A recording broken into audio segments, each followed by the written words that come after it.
Hezbollah সহ ফিলিস্তিনি স্বাধীনতাকামী গোষ্ঠীগুলোর তুমুল প্রতিরোধের মুখে নাজেহাল হয়ে পড়েছে ইসরায়েল। ইসরায়েলি সেনা ও তাদের সামরিক যান টার্গেট করে একযোগে হামলা চালাচ্ছে Kasam brigade, Al-Quds brigade, Islamic জিহাদ সহ অন্যান্য সহযোগী সংগঠনগুলো। একজোট হয়ে হামলা চালাচ্ছে ইসরায়েলের বিভিন্ন গুরুত্বপূর্ণ সামরিক স্থাপনায়। টানা ৯ মাস ধ্বংসাত্মক হামলা চালানোর পরও স্বাধীনতাকামী গোষ্ঠীগুলোর সমর কৌশলের কাছে অত্যাধুনিক অস্ত্র নিয়েও টিকতে পারছে না আইডিএফ।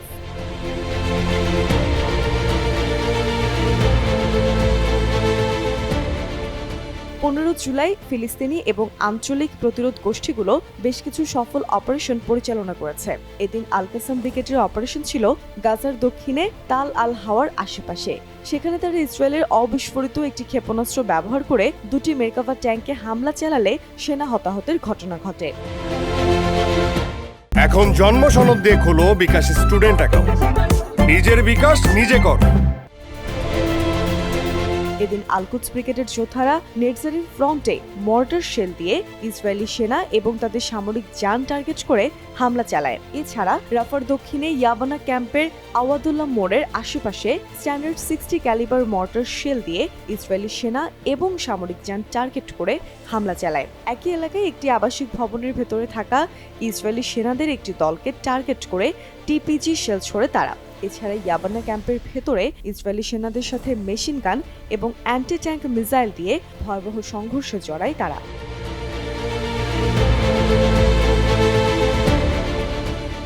আল-আকসা শহীদ ব্রিগেড রাফা এবং পশ্চিম তীরের জেনিনে দুটি সফল অপারেশনের কথা জানিয়েছে। রাফার উত্তরে ইয়াবানা ক্যাম্পে ইসরায়েলি বাহিনীর একটি সমাবেশকে টার্গেট করে মর্টার শেল ছোড়ে তারা। এছাড়া মেশিন গান এবং বিস্ফোরক ডিভাইস ব্যবহার করে অধিকৃত পশ্চিম তীরের জেনিনের দক্ষিণে কাবাতীয় শহরে ইসরায়েলি বাহিনীর সাথে সংঘর্ষে জড়ায় তাদের যোদ্ধারা।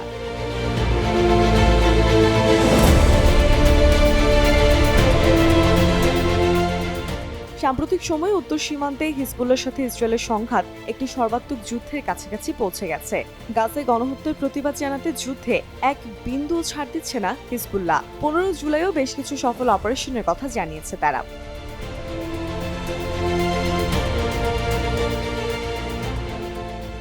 এদিন প্রণীত ব্যারাকের আশেপাশে ইসরায়েলি সেনাদের লক্ষ্য করে ক্ষেপণাস্ত্র ছোড়ে তারা। রাহিদ সাইটে একটি নজরদারি স্থাপনায় ক্ষেপণাস্ত্র হামলা করেছে তারা। লেবাননের কাফর সুবার আল সামাকার সাইটে হামলা করা হয় কামানের গোলা দিয়ে। এছাড়া কিরিয়াত সমনা বসতিকে টার্গেট করে এক ঝাঁক ফালাক এবং কাতিউষা রকেট ছোড়ে।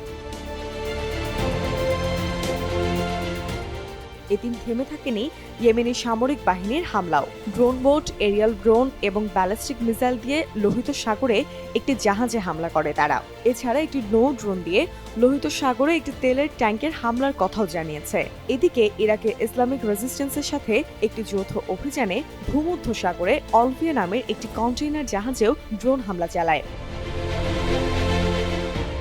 অন্যদিকে অধিকৃত ফিলিস্তিনের হাইফা এবং ইলাত বন্দরের দিকে একাধিক ড্রোন এবং আরকাব ক্ষেপণাস্ত্র ছোড়ার কথা জানিয়েছে ইরাকের ইসলামিক প্রতিরোধ গোষ্ঠী।